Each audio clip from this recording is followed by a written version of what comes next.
and Miami's angle on this on the other show.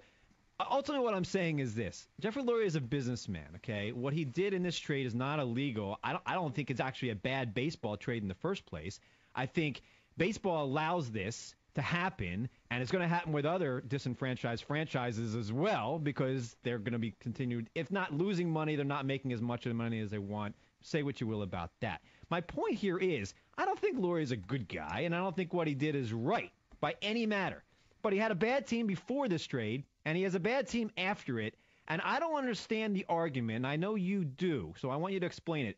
Why does Loria have an obligation to the Miami market or the Miami baseball fans or even to baseball to, air quotes, do the right thing and not make a salary dump trade like this? Because if he's a businessman and he's going to finish in last place either way, why would he want to have $200 million of salaries tied up for the next 5 years when he can dump it for prospects? So tell me what obligation he has to baseball and Miami baseball fans, because I don't really get that.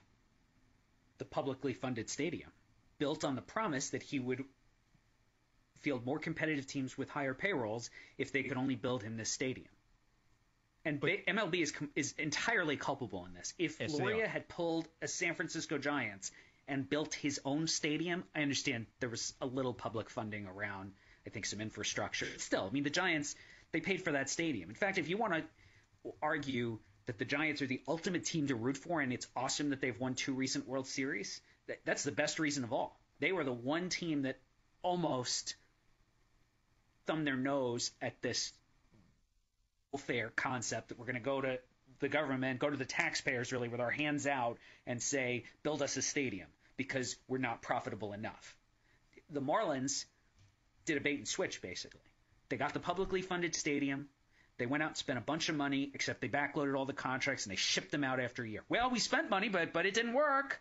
I mean, that's a scam, and I would love to see the government, the relevant authorities in Florida go after the team and say, look, we built you the stadium, we're paying this enormous debt, and you're not fulfilling your end of the bargain. That's it. If he built the stadium himself, I'd be somewhat annoyed at seeing such a craven salary dump, but their right to do so would be unquestioned in that point. And then we'd probably be focusing more on, well, was this a good baseball deal? I think it was a fair baseball deal, but it wasn't a great deal. I think the Marlins could have done more on the baseball side if they'd been willing to unbundle players and hold back a little bit of the salary. If you throw in a little more, say that you don't try to throw John Buck $6 million in there. You might get a better prospect in return.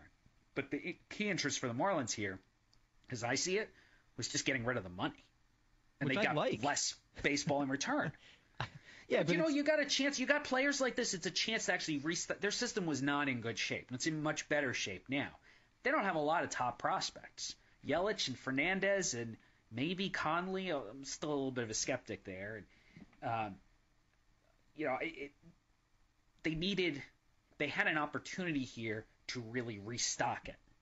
Almost a Herschel Walker thing. We're going to trade all these veterans, but we're going to get 6 prospects back who are 2 or 3 are impact guys, and these others are closer to helping. Okay. They didn't do that. So they didn't restock it properly is what you're saying. I mean, you're saying that they could have done more.